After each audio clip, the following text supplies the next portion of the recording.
कभी शनिवार का मतलब था हफ्ते का आखिरी दिन काम का। आज जेनजी कहती है नौकरी नहीं, जिंदगी पहले। क्या ये नई पीढ़ी जिम्मेदारियों से भाग रही है या फिर एक थकी हुई पुरानी व्यवस्था को चुनौती दे रही है? क्या वाकई 30 साल की उम्र तक बर्नआउट हो जाता है या क्या वर्क लाइफ बैलेंस अब हक बन चुका है, न कि कोई लग्जरी? नमस्कार, मैं हूं आपके साथ कविता थपलियाल और कंज्यूमर इज किंग हमारी इस खास पेशकश में आज हम जेनजी काम भी आराम भी ये मुद्दा लेकर आए हैं। ये एक ऐसा प्लेटफॉर्म है हमारा शो जहां पर हम बिना डर के बड़े सवाल पूछते हैं। तो सवाल आज ये है कि जिस नई पीढ़ी की हम बात कर रहे हैं, क्या वो वास्तव में काम करने से या काम से बचने की कोशिश कर रही है या फिर एक ऐसे कामकाजी माहौल को चुनौती दे रही है जो उन्हें थका कर रख देती है? क्या बर्नआउट का सामना करने के बजाय वो खुद को स्मार्ट तरीके से काम करना सिखा रहे हैं? क्या सच में 30 साल की उम्र तक थक जाना अब एक सामान्य बात बन गई है? जेनजी अब सिर्फ काम करने के तरीके को बदलने की बात नहीं कर रही है, वो काम करने के मायने ही बदलने का दावा कर रही है। क्या आपको भी लगता है कि हमारी पुरानी सोच और काम करने का ढंग अब पुराना हो चुका है? क्या नए समय में काम और जीवन के बीच संतुलन बनाना एक अधिकार बन चुका है या फिर ये बस एक सपना ही है? आज के इस शो में हम यही सवाल उठाएंगे और साथ ही देखेंगे कि क्या जेनजी की ये बगावत वाकई सही दिशा में है या फिर एक समय से पहले की ही थकान है। बड़े सवाल जो हम पूछ रहे हैं, क्या जेनजी आलसी है या सिस्टम थका देने वाला है? क्या काम के नए नियमों की जरूरत अब हो गई है? क्या जेनजी काम से थकने की बजाय खुद को ज्यादा समझदार बना रही है? क्या जेनजी करियर ओरिएंटेड कम है, महत्वाकांक्षी कम है या ज्यादा बेहतर प्लान्ड है अपनी लाइफ में? क्या सिर्फ 6 दिन के वर्क वीक ना होने से बर्नआउट नहीं होता? यही सवाल पूछेंगे। पैनलिस्ट हमारे साथ जो जुड़े हुए हैं, प्रोफेसर दिनेश गुप्ता, ये करियर कोच हैं। गीतांजलि कुमार आकार काउंसलिंग की और वेलनेस सेंटर चलाती हैं। समीर पारेख फाउंडर है नमन एचआर के। आप तीनों का स्वागत है हमारी इस खास पेशकश में। और चलिए, आप तीनों एक ऐसे व्यवसाय से जुड़े हुए हैं जहां पर आपका मिलना, आपकी बातचीत, इंटरैक्शन हर उम्र के, हर एक्सपर्टीज के शख्स से होती है। आप लोगों के पास पुरानी जनरेशन का भी एक्सपीरियंस है और नए जेनजीज के साथ भी आप काम करते होंगे। समीर पारेख जी, आपके पास आऊंगी सबसे पहले। मुझे बताइए, जेनजी आलसी है कि सिस्टम थक गया है? Kavita ji, thank you very much for inviting. Gen Z आलसी नहीं है। ओके। ओके। पुरानी व्यवस्था और नई व्यवस्था का जो एक आकलन किया जा रहा है, वो इटसेल्फ में आई थिंक थोड़ा चैलेंजिंग चीज है। ओके। बिकॉज बर्नआउट क्या चीज है? बर्नआउट चीज, अगर ज्यादा काम करने से मेरा बर्नआउट हो जाता है, क्या उसको हम बर्नआउट कहेंगे? या इवन मंडे टू फ्राइडे में 5 ही दिन काम करूं, 9 घंटे काम करूं, उसको बर्नआउट कभी नहीं होता है? ऐसा हो ही नहीं सकता है। बर्नआउट होता है अगर मैं काम को एंजॉय ना करूं तो। अगर मैं काम को एंजॉय करता हूं तो टाइम के हिसाब से ये चीजें कभी कोई फील ही नहीं करता है, कोई एक्सपीरियंस नहीं करता है। ओके। मैं बहुत सारे जेनजी को मिलता हूँ, मेरी खुद की टीम में काफी जेनजी है, मैं उन लोगों से बातें करता हूँ।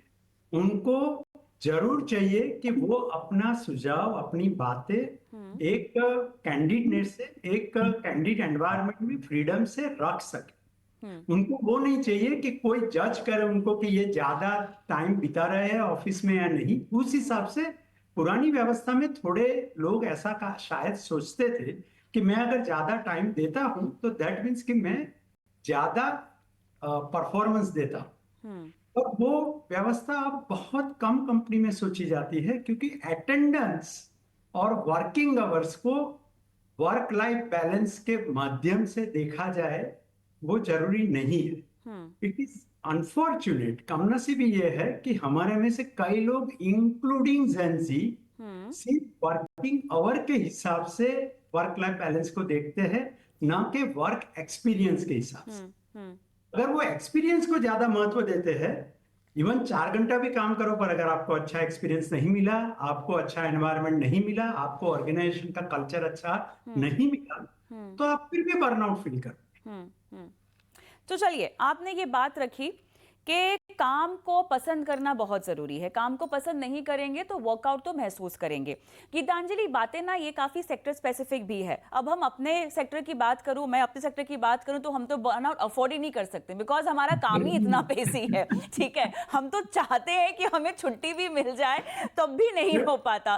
तो हम और बट हमारे लिए हम काम रोज एंजॉय करते हैं, बिकॉज रोज नयापन है गीतांजलि हमारे काम में।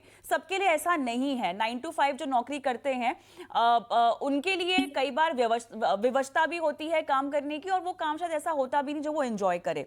लेकिन जिस तरह से हम जेनजीज की बात कर रहे हैं गीतांजलि, वो फाउंडेशन वाइज एक ऐसी उम्र है जहां पर आपको हार्डवर्क, स्मार्ट वर्क तो चाहिए ही चाहिए। बाय डिफॉल्ट जेनजीज काफ़ी स्मार्ट है, क्योंकि उनके पास हमारी तरह की ट्रेनिंग जो बचपन में हमें परवरिश के तौर पे दी जाती थी, उससे कहीं बेहतर माहौल में वो पले बड़े हैं, उनकी पढ़ाई लिखाई हुई है, तो स्मार्ट तो वो हैं। हार्डवर्क का एक एंगल है जो मिस हो रहा है। या क्या आपको लगता है कि इस एज में अगर नहीं सिखाया जाए, हार्डवर्क का मतलब ये नहीं है कि लगे रहो कोलू के बैल की तरह, उसका मतलब वो भी नहीं है, लेकिन हार्डवर्क और स्मार्ट वर्क का तालमेल इस उम्र में, इस फाउंडिंग उम्र में, जो कि बहुत जरूरी है, कैसे समझाया जाए? क्या ये समझाना जरूरी है? बिल्कुल समझाना जरूरी है, हार्ड वर्क और स्मार्ट वर्क का तालमेल। प्रॉब्लम ये आ रही है कि जो हमारा हार्ड वर्क का कॉन्सेप्ट है वो पुराने टाइम से आ रहा है। जो आज का लाइफस्टाइल है इन बच्चों का, उसमें इनको हार्ड वर्क करने में मुश्किल ही इसलिए आ रही है क्योंकि इनके पास डिस्ट्रैक्शंस बहुत ज्यादा है। अब अगर ये मंडे टू फ्राइडे भी 5 घंटे अपना काम करते हैं 9 to 5 की जॉब में, तो उस काम में उनके पास मोनोटनी के साथ साथ बहुत सारे डिस्ट्रैक्शंस हैं, तो उनकी वर्क एफिशिएंसी कम होने लगती है। क्योंकि जब हम अपना मेल चेक करने लग गए, जब हमारे पास एक मैसेज आ गया जिसको हमने पढ़ लिया, जिसको हमने फॉरवर्ड करना है और उसको फॉरवर्ड करने के बाद उसका रिएक्शन देखना है, तो ये जितने डिस्ट्रैक्टर्स हैं, ये डिस्ट्रैक्टर्स इनके एनर्जी ड्रेनर्स भी तो हैं। ये इनकी एफिशिएंसी के लिए थ्रेट का काम भी तो करते हैं। और दूसरी बात जो समीर पारेख जी कह रहे थे, एक्सपीरियंस की बात। अब एक्सपीरियंस को एक्सपीरियंस करने के लिए भी तो एक्सपीरियंस के साथ कंटिन्यूटी रखनी जरूरी होती है। अब हम कंटिन्यूटी रख ही नहीं पाते, पॉजेस, कॉमास और फुल स्टॉप से इतने आ जाते हैं हमारे एक्सपीरियंस के दौरान भी। अब एक मीटिंग चल रही है या मैं कुछ सुन रहा हूं तो मेरे पास मैसेज है, मैंने साइलेंट किया तो मेरी आंख नीचे है और कान लगा हुआ बात सुनने में, तो मेरी आंख को भी डबल स्ट्रेन करना पड़ रहा है और कान को भी डबल स्ट्रेन करना है। तो बर्नआउट इन वजहों से भी आता है। फिर हमने अपने लाइफस्टाइल में एक डेली रूटीन्स क्या रखी है। अब जो जेन जी है हमारी, इनका सोने और जगने का समय क्या रहता है? इनको इतना ज्यादा स्क्रीन से प्यार मोहब्बत है कि ये अपनी इस माशूका से दूर ही नहीं रह सकते। ये माशूका के आलिंगन के बिना तो इन्हें नींद भी नहीं आती है। तो इनकी नींद का पैटर्न डिस्टर्ब है, नींद के आवर्स श्रिंक हो रहे हैं, और फिर अगर लेट मॉर्निंग तक अगर सो रहे हैं तो उसमें भी फ्रेश नहीं फील करेंगे। खाने पीने का भी जो इनका तौर तरीका है, उसमें भी बहुत सारी स्कोप है चेंजेस करने के लिए, हेल्दियर बनाने के लिए उसको। तो बर्नआउट की तो ये भी वजह आ जाएंगी ना बहुत सारी। और जो हार्ड वर्क से ये स्मार्ट वर्क की तरफ जाएंगे, उसमें इनकी बॉडी में एनर्जी और स्टेमिना तो नहीं आ पाएगा अगर ये इन सब चीजों का ध्यान नहीं रखेंगे तो। रिया रिच मेरे साथ जुड़ गई हैं, और रिया, आपका बहुत बहुत स्वागत है हमारी इस पेशकश में। और जिस पोस्ट की हम बात कर रहे हैं, क्लियरली आपने एक बर्नआउट जो कि 30 साल की उम्र में लोगों को महसूस होने लग रहा है, इस पर एक बात भी कही है जो काफ़ी हद तक वायरल हुई है। उसी पर हम चर्चा भी कर रहे हैं। चर्चा में बहुत सारे पहलू अब तक आ चुके हैं बातचीत में। आपका पहलू आप बताइए, उसके बाद फिर हम चर्चा को और फैलाते हैं। तो सवाल हमारा यही है जो हम शो पर भी पूछ रहे हैं, आपको संदर्भ मैं दे देती हूँ। तो सवाल जो मैं इस शो में पूछ रही हूँ वो क्लियरली इस बात को दर्शाता है, या ये सवाल पूछता है कि जो जेनजी है, क्या वो आलसी है या वो सिस्टम को ब्लेम कर रहा है, वो सिस्टम को जो सिस्टम थका देने वाला है? क्या काम के नए नियमों की ज़रूरत हो गई है? क्या जेनजी काम से थकने की बजाय खुद को बहुत ज़्यादा समझदार बना रहा है? क्या ऐसा वाकई हो रहा है? क्या जेनजी करियर ओरिएंटेड कम है, महत्वाकांक्षी कम है, या बहुत ही ज्यादा बेहतर तरीके से प्लान्ड है जो शायद उसकी पिछली जनरेशन वाले कभी भी नहीं थे?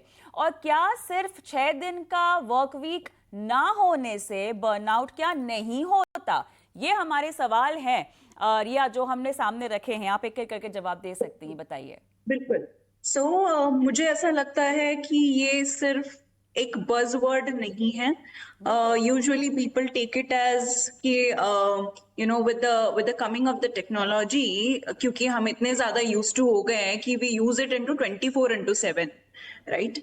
एंड इस वजह से आई फील के मेरा जो पोस्ट है वो इतना वायरल हो गया that it is across the world, international newspapers are publishing it. So कहीं ना कहीं ये एक स्पार्क, ये एक डिबेट कहीं ना कहीं शुरू हो चुकी है। एंड क्योंकि मेरा पोस्ट इतना वायरल हुआ है, ये अपने आप में एक एविडेंट है कि लोग कितना इस चीज पे बात कर रहे हैं, जेनजीज पे बात कर रहे हैं, वर्क लाइफ बैलेंस पे बात कर रहे हैं। To answer your question about Gen Zs, I believe that हर चीज के दो पहलू होते हैं, there are positive and negative. I in my post highlighted the positive aspect, क्योंकि हर वक्त ये कहना कि जेनजीज हमेशा जॉब स्विच करते रहते हैं, जेनजीज क्रिएट द बाउंड्रीज, वो हमेशा एक बाउंड्री बना के रखते हैं, they are very particular, they are very picky, and कहीं ना कहीं उनकी प्रोडक्टिविटी में असर पड़ता है। They are not worried about the working hours, they are only worried about the outcome. तो कहीं ना कहीं ये चीज, ये बदलाव आई थिंक ये दुनिया भर में देखा जा रहा है। जो आजकल के नौजवान हैं, जो 90s के नहीं, अर्ली 2000 के बाद जो आए हैं, सो आई थिंक कहीं ना कहीं it has created a impact and I believe there are positive sides to it. जैसे कि 90s के किड्स जो अभी देख रहे हैं, जो around 30 है, if you see their work life balance is really hectic। क्योंकि मैं कॉर्पोरेट में हूं तो मैं जानती हूं, और मैंने खुद 16 घंटे काम किया है, 12 घंटे काम किया है, क्योंकि वो उस चीज की डिमांड थी। मैंने ये नहीं सीखा कि बाउंड्री कैसे क्रिएट करनी है, अपनी सेल्फ केयर कैसे करनी है, and it take a toll on your mental health. Clearly I think आपको ये निर्धारित करना होगा कि आप कितना इन्वॉल्व होना चाहते हैं, क्योंकि काम ऐसी चीज है जो निरंतर चलता रहेगा। अगर आप जॉब में भी है तो जितना आप लोड लेंगे, जितना आप जिम्मेदारी उठाएंगे, या जितना आपको दिया जाता है उतना कम है, क्योंकि you are constantly burning and churning out your energy, but आपको ना कहना नहीं आता। कहीं ना कहीं I think this is a very fundamental question, basic human level की बात है कि क्यों आप नहीं बोल पा रहे हो, क्यों आप ये कह पा रहे हो कि it is taking a toll on my mental health and I am not ready to take more work. बिल्कुल। तो ये बहुत इंडिविजुअलिस्टिक डिसीजन भी है और सेक्टर स्पेसिफिक भी है, बहुत सारी चीजें इसमें आ जाती हैं। आप कितने एम्बिशियस हैं, और जो चर्चा में पहले भी काफी हद तक हमने इस पे बात कर ली है कि आपका काम आपको एंजॉय करना बहुत जरूरी है, कि आप कितने पैशनेट है। दिनेश जी, आप इससे पहले कुछ कहना भी चाहते थे, बताइए। हाँ, बहुत बहुत धन्यवाद मैं सभी को, यहाँ पर जितने लोग आए हुए हैं। एक बात है, जिसे गैलप नाम की एक संस्था, जिसने ऑलरेडी इस पर रिसर्च किया था जी। इसके पहले भी, जेएनजी के पहले भी, और बहुत सारा रिसर्च हो चुका है कि कितने लोग काम पर जा रहे हैं और कितने लोग एंगेज हो रहे हैं। इज नॉट अबाउट, समीर जी ने पहले ही बताया हुआ है कि इज नॉट अबाउट कि कितना देर हम काम कर रहे हैं, इट्स अबाउट मैं कितना आउटपुट दे रहा हूँ। मेरा आउटपुट बहुत इंपॉर्टेंट है। अगर मैं सिर्फ जा रहा हूं, उधर बैठ रहा हूं 12 घंटे, लेकिन मेरा आउटपुट उतना नहीं आ रहा, और 4 घंटे में अगर मैं स्मार्ट वर्क तरीके से मैं काम करके आउटपुट दे रहा हूं, तो रियली वो मेरे लिए बहुत, मेरे और कंपनी के लिए डीप रिस्पेक्ट की बात रहेगी। तो सबसे पहले जो गैलप कहता है कि गैलप का जो रिपोर्ट कहता है कि 12% लोग एक्टिवली एंगेज्ड है। 12% लोग, जितने भी, हर कंपनी में यही चल रहा है। आप किसी भी संस्था में देख लीजिएगा, मेरी भी कंपनी है, वहां पर भी 12% लोग एक्टिवली एंगेज रहते हैं। वो सामने से पूछते हैं, बात करते हैं, जो भी है। उसके बाद जो आता है 65% लोग जो है वो जा रहे हैं, लेकिन वो उतना भी काम नहीं कर रहे हैं जितना उनको मिलना चाहिए। अब उसमें जेएनजी भी हो सकते हैं, उसमें पुराने लोग भी हो सकते हैं, नई पीढ़ी भी हो सकते हैं, लेकिन वो उतना भी जितना उनको मिल रहा है, उनको अगर 50,000 मिल रहा है तो वो 40,000 का भी उनसे काम नहीं हो पा रहा है। ये या तो मैनेजमेंट का एक आप बोल सकते हैं ड्रॉबैक है, या उनके अंदर का है। तो मुझे ऐसा लगता है, एज पर जैसे मेंटल आप हेल्थ के हिसाब से बात कर रहे हैं, या जैसे मैं माइंडसेट पर काम करता हूं, हम बहुत सारे लोगों को ट्रेनिंग देते हैं इसी विषय पर, माइंडसेट पर ही मेरा ट्रेनिंग चलते रहता है पूरे भारत में और वर्ल्ड में। तो एक चीज हमने देखा है कि अगर हम माइंडसेट चेंज कर देते हैं, वो कोई भी जनरेशन का होने दीजिएगा मैम, वो बीटा होने दीजिएगा, जे होने दीजिएगा, अगर मैंने उसका माइंडसेट चेंज कर दिया तो सब कुछ चेंज हो जाता है। अमिताभ बच्चन साहब भी जाते हैं काम पर, जैसे गीतांजलि जी है काम पर जाते हैं, मैम आप भी जा रहे हैं काम पर, लेकिन आप अगर अपने काम अगर एंजॉय करना सीख लेते हैं। तो जिस तरह का माइंडसेट आपने कहा दिनेश की, माइंडसेट बदलने की जरूरत है। माइंडसेट आप तब बदलेंगे ना जब थोड़ी सी क्लैरिटी होगी कि आपको करना क्या है। बर्नआउट होता है, ओवरवर्क आप हो सकते हैं, वो इंडस्ट्री का नेचर भी हो सकता है, वो इस बात पर भी निर्भर हो सकता है कि आप कितना इन्वॉल्व्ड हैं। बहुत सारे जेंजीज में अपने काम को लेकर डेप्थ भी नहीं पाई जा रही है, ठीक है, और ये भी एक बहुत बड़ा रीजन है जहां पे कॉर्पोरेट्स जो हैं उनको हायर नहीं करना पसंद कर रहे हैं। जो उनका ऑलरेडी एम्प्लॉय पूल है उसी में से लोगों को अपस्किल किया जा रहा है, अपग्रेड किया जा रहा है। तो दोनों तरह के पहलू समीर बहुत स्ट्रांग है, कैसे समझाएंगे? ओके, वेरी इंपॉर्टेंट थिंग, अगर आप सोशल मीडिया ज्यादा यूज कर रहे हो दैट मीन्स डिस्ट्रक्शन है, वो एक स्टीरियोटाइप है, मैं इसमें नहीं मानता हूँ। अगर आप लेट नाइट वर्क कर रहे हो, दिन में वर्क नहीं कर रहे हो, तो दैट मीन्स आपके एफिशिएंसी में कोई कमी आ रही है, एनर्जी में कमी आ रही है, वो भी मैं नहीं मानता हूँ। बहुत सारी कंपनी में अब वो पॉलिसी आने लगी है, इंक्लूडिंग हमारी कंपनी में, जहां पे वर्क इज मोर इम्पोर्टेंट। आप कौन से टाइम काम कर रहे हो वो इतना महत्व का नहीं है। Anyways, the point is about, is Gen Z stereotyping baby boomers and Gen X? और Gen X is stereotyping Gen Y and Gen Z? दोनों जगह stereotyping है। जब आप रिया जी बोलते हैं कि क्यों Gen Z इतना काम नहीं करते हैं या क्यों इस तरह से करते हैं, तो थोड़ा मुझे लगता है कि हमें स्टीरियोटाइपिंग से बाहर निकल के क्लैरिटी वाला पॉइंट जो कविता जी ने बोला उस पर फोकस करना चाहिए। बहुत सारे लोग की क्लैरिटी होती है कि यस, मेरी एक एस्पिरेशन है कि ये फील्ड में मुझे आगे कुछ बढ़ना है, मुझे कुछ काम करना है। पर आपने वो बहुत सही बताया, those who work get additional work, others get only salary. That's a standard phrase in corporate, right? तो जो काम करता है उसको ज्यादा काम तो मिलेगा ही। मुझे ना कहाँ बोलना है वो मेरे हाथ में, वो क्लैरिटी लाना मुझे जरूरी है। जहां मुझे बोलना है कि नहीं, मैं नहीं कर सकता। आज के जमाने में ज्यादातर कॉर्पोरेट ना को कोई ना बोलता है तो उससे वो ऑफेंड नहीं होते हैं। व्हेन आई से कॉर्पोरेट लीडर्स एंड मैनेजर्स, हाँ अभी भी अच्छे खासे लोग होंगे जो ऑफेंड होंगे, बट बहुत सारे लोग ऐसे भी है जो ऑफेंड नहीं होते, जहां पे वो जेन्युइनिटी होती है ना बोलने की। सो क्लैरिटी के साथ जेन्युइनिटी सबसे बड़ा प्रॉब्लम जो जेन जी के साथ आ रहा है, एंड उसके ऊपर जेन जी को थोड़ा काम करना चाहिए। उनका खुद का aspiration for their own career, whether it is title, whether it is salary, whether it is perks, whether it is role, वो बहुत ही डिसप्रपोर्शनेट होता है compare to what they want to. वो कई सारे लोगों में देखा गया है। अगेन मैं स्टीरियोटाइप करना नहीं चाहूंगा because we have seen both types of cases. पर जहां पे आपकी एस्पिरेशन की क्लैरिटी है पर उसके लिए पाथ की क्लैरिटी नहीं है, तो फ्रस्ट्रेशन तो आने ही वाला है। जो दिनेश ने बोला कि एंगेजमेंट लेवल फिर कम होने ही वाला है, जो गैलप स्टडी ने भी बताया है।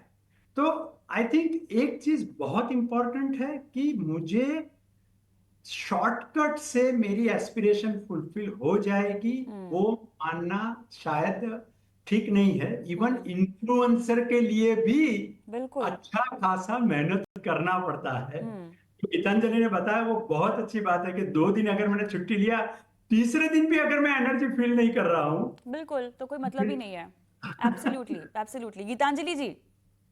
जी देखिए, मैं यहाँ पर ना अपनी सोच को 2 हिस्सों में बांट रही हूँ, क्योंकि दोनों तरह के केसेस मेरे पास आते हैं। बिल्कुल। मुझे जो काम मैं कर रही हूँ उसमें मजा नहीं आ रहा, तो मजा नहीं आ रहा तो मेरे लिए वो छोटे छोटे जो टास्क है ना वो भी डिफिकल्ट होते जा रहे हैं। तो जब डिफिकल्ट लग रहे हैं, डिसइंटरेस्ट आ रहा है, तो मेरी एनर्जी बहुत ज्यादा कंज्यूम हो रही है, तो मुझे टायर्डनेस लग रही है। That is one aspect. दूसरा एस्पेक्ट है कि मुझे बहुत मजा आ रहा है, मैं बहुत खुश हूँ अपने काम में and I want to do more. लेकिन जब मैं मोर कर रही हूँ तो कहीं ना कहीं मैं बैलेंस नहीं कर पा रही, और कि मेरी बॉडी सिग्नल दे रही है थकने के, मेरी नींद पूरी नहीं होगी तो मैं फोकस नहीं कर पाऊंगी, मैं रिटेन नहीं कर पाऊंगी, कल की प्रेजेंटेशन खराब हो जाएगी, ब्लैंक आउट हो जाएंगे। मैंने अपने करियर में खुद ये एक्सपीरियंस किया हुआ है, total blank out in a public audience, and I had to take 3 months rest. मैं पूरे होशो हवास में इस प्लेटफॉर्म पे ये बात कह रही हूँ, and I fully enjoyed my work at that time and at this time also। लेकिन बॉडी के सिग्नल्स को, फ्लैग साइंस को सुनना बड़ा जरूरी हो जाता है। और सेल्फ केयर में जो रिया कह रही है, सेल्फ केयर में इंडल्ज करना बड़ा जरूरी है। हम आजकल empathetic compassionate work places design कर रहे हैं। मैं एक बात पे अपने कुलीग से सहमत नहीं हो पा रही हूँ कि वर्क प्लेस की जिम्मेदारी आती है, क्योंकि वर्क प्लेस अगर बहुत खूबसूरत है, अगर बड़ा कॉर्डियल है, अगर बड़ा फ्रेंडली है, तो मुझे अच्छा लगेगा ना ऑफिस जाना। सही बात। वहां पर मेरे लिए छोटा सा एक रेस्टिंग प्लेस है, I can go for a coffee, for a power nap. Yes, मुझे अपनी बाउंड्रीज पता है। हम लोग अपनी वो एक पर्टिकुलर चेयर पे बैठ के नहीं, हम बाहर वो बीन बैग्स पे भी बैठ के अपनी मीटिंग कर सकते हैं, ब्रेनस्टॉर्मिंग सेशंस कर सकते हैं। बहुत सारी कंपनीज हैं जो इस तरीके से अपने डिजाइन कर रही हैं स्पेसेस को, जो कि बड़ी पॉजिटिव स्पेसेस लगे, फ्रेंडली स्पेसेस लगे, वेलकमिंग स्पेसेस लगे। ये भी बर्नआउट को कम करती है। मतलब हम एक स्टैंड अप मीटिंग कर सकते हैं, हम एक वॉक थ्रू मीटिंग कर सकते हैं। क्यों इतने अच्छे कॉन्सेप्ट्स आ रहे हैं स्पेस डिजाइन्स के, जिसमें इतनी ग्रीनरी को ऑफिसेस के अंदर लाया जा रहा है ताकि आंखों को सुकून मिले। क्योंकि नेचर ऑफ वर्क बदल गए ना। पहले कहां पर हम इतना काम करते थे गैजेट्स के साथ, तो जब हम गैजेट्स के साथ काम करेंगे तो उससे आंखों में फर्क पड़ेगा, मेलेटोनिन लेवल पे फर्क पड़ेगा, मेटाबॉलिज्म पे फर्क पड़ेगा। तो ये सब चीजें कहीं ना कहीं हमारी फिजिकल और मेंटल हेल्थ को तो डिस्टर्ब करेंगी ना। तो दोनों वजहों को समझ के बर्नआउट को डायसेक्ट करना पड़ेगा। बिल्कुल, तो ईज ऑफ वर्किंग पर मेरे ख्याल से बहुत फोकस करना चाहिए। और बर्नआउट कि जो प्रॉब्लम है वो सिर्फ जेनजीज में नहीं है, मेरे ख्याल से हर उस शख्स को ये चीज़ तकलीफ देती होगी जो बहुत ज़्यादा काम करता है और कहीं ना कहीं संतुलन, बैलेंस की कमी है। जी, आप कुछ कह रहे थे दिनेश जी, आपने हाथ उठाया था। हाँ मैम, यहाँ पर मैं बताना चाहता हूँ कि जो बर्नआउट हम बात कर रहे हैं और गीतांजलि से भी थोड़ा सा उसका आउटपुट भी आया हुआ है। बर्नआउट आ रहा है हमारे डेली रूटीन से आ रहा है, डेली रूटीन से आ रहा है। जैसे मैं रात भर जागकर मोबाइल देख रहा हूँ, या मैं किसी और चीज में अपने हेल्थ पर मैं ज्यादा ध्यान नहीं दे रहा हूँ, या बहुत सारी चीजें हैं। तो कहीं ना कहीं जो बर्नआउट हो रहा है तो ये हमारे डेली रूटीन से हो रहा है। हम जैन जी के बारे में बात कर रहे हैं कि जैन जी में भी ऐसे लोग हैं जो 70 घंटे काम करने के लिए रेडी है। उनमें भी ऐसे 10% लोग हैं जो रेडी है। क्योंकि जैन जी कौन है? जो कोलैबोरेटिव काम कर रहे हैं, सेल्फ ड्रिवेन है, जो ऑलरेडी सेल्फ ड्रिवेन है, जिनको ऑलरेडी नॉलेज है ना बहुत सारी चीजों का, वो एडवांस में नॉलेज लेकर बैठे हुए हैं और वो यानी नई चीजों को सीखने के लिए तैयार है। अब ये आ रहा है कि उसको इम्प्लीमेंट कैसे करें। हाँ, ज्यादा ओपन माइंडेड है।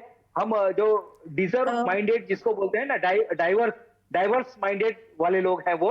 तो अब ये आ रहा है कि जैसे क्लियरिटी पे हमने बात हो गई है, बस थोड़ा सा जो है कहीं ना कहीं उसको एक डिसिप्लिनरी मैनर में लाकर उसको एग्जीक्यूट करना है। बिल्कुल बिल्कुल, जो समझ सके। गीतांजलि जी, आप कुछ कह रहे थे क्या? मैं एक एग्जाम्पल हमेशा कोट करती हूँ अपने क्लाइंट्स को कि भाई गाड़ी अगर 120 पे चलेगी तो गर्म हो जाएगी, और वो गर्म होना है बर्नआउट, तो कूलेंट डालना है। तो क्यों ना हम गाड़ी को जरा कंसिस्टेंट स्पीड पे, कम स्पीड पे चलाएं, तो ऐसा बर्नआउट वाली स्टेज नहीं आएगी कि हमें कूलेंट डालना पड़े। एब्सोल्युटली। जी रिया, बोलिए। मेरे ऑफिस में एक 58 इयर्स के फादर बैठ के कल कहते हैं कि मैडम आज मेरी फैमिली की जो हालत है कि हम पांचों आपके पास बैठे हैं, इसके लिए मैं अपने आप को कसूरवार मानता हूँ। क्यों मानता हूँ? क्योंकि मैं किसी भी संडे में को अवेलेबल ही नहीं था अपने बच्चों के लिए, क्योंकि मैंने कोई छुट्टी ही नहीं की अपने काम में। तो मैंने अपने बच्चों को बड़ा होते होते मिस कर दिया, और मेरे बच्चों को मेरी आदत ही नहीं रही है। बिल्कुल। और आज वो मुझे किसी चीज में इन्वॉल्व नहीं करते और हमारे झगड़े हो रहे हैं। ये कल का एक फैमिली काउंसलिंग केस है जो मैं कल मैंने लिया है। बिल्कुल बिल्कुल। नहीं, ये तो बर्नआउट के इम्पैक्ट कहाँ जाते हैं आप देखिए। बिल्कुल। जी रिया, आप कुछ कह रहे थे। So I have very deep, one second, yes, so I have very deep respect for everyone over here, क्योंकि सभी के पास बहुत अच्छा खासा एक्सपीरियंस लेके आते हैं, पर जो मेरे पोस्ट ने जो डिबेट स्पार्क की है, it is more related to Gen Zs. So why I picked up this topic is, सबसे पहले क्योंकि वो ना कहना जानते हैं, उन्हें प्रायोरिटीज पता है अपनी, उन्हें बाउंड्रीज पता है अपनी, वो सेल्फ केयर पे बहुत फोकस करते हैं, और वो अनप्लग करना जानते हैं. वो ये जानते हैं कि कब मुझे काम करना है, कितना करना है और कितना स्मार्ट वर्क करना है, not just hard work. Millennials के साथ वो प्रॉब्लम है कि they are more hard working, they are time driven, और वो इस चीज को नहीं समझते हैं या ट्रेडिशनलिस्टिक सोच को लेकर चलते हैं कि प्रोडक्टिविटी का मतलब है number of hours of work. So I think कहीं ना कहीं सक्सेस को एक रीडिफाइन किया है जेंजीज ने. क्लैरिटी वाली बात पे मैं बिल्कुल सहमत हूँ. They need some discipline definitely, क्योंकि वो एक इडियम है, jack of all trades and master of none. So मुझे ऐसा लगता है कि वो कहीं ना कहीं ये फॉलो करते हैं, वो सभी चीज एक साथ करना चाहते हैं, and they are very self driven. Absolutely clarity और डिसिप्लिन के साथ अगर उनको एक और दिशा और स्ट्रक्चर मिल जाए, तो I think all their mindset and the working styles, working pattern can transform the corporate and the way companies are working, to be honest. And वो एक cultural change भी लाएगा overall. तो चर्चा में हम इस बात को तो मेरे ख्याल से और 1 घंटे तक चर्चा कर सकते हैं, लेकिन मेरा समय बिल्कुल समाप्त हुआ है. लबोलुबाब यही है कि देखिए, काम का मतलब अब ये नहीं रह गया कि आप ऑफिस जाएं और अपने आप को 4 दीवारी में बंद कर बैठे रहें. काम का मतलब अब बहुत ज़्यादा खुलापन हो चुका है, क्लैरिटी के साथ काम करना, बाउंड्रीज के साथ काम करना, अपनी शारीरिक और मानसिक शांति का ख्याल रखना. कहीं ना कहीं अब वक्त आ गया है, और सिर्फ जेंजीज के लिए भी बल्कि हर उस शख्स के लिए जो वर्क लाइफ बैलेंस का संतुलन जो है, जिसको हम कहते हैं कि होना चाहिए, उसको मिस कर रहा है. वक्त आ गया है कि आप अपनी जिंदगी में अपने काम के मायने को समझे, ना कि काम करने के मायनों को समझे. इसी के साथ आप सभी से मैं इजाजत भी लेती हूँ और धन्यवाद भी करती हूँ आप सभी का इस पेशकश में शिरकत की और दर्शकों का मार्गदर्शन किया. धन्यवाद.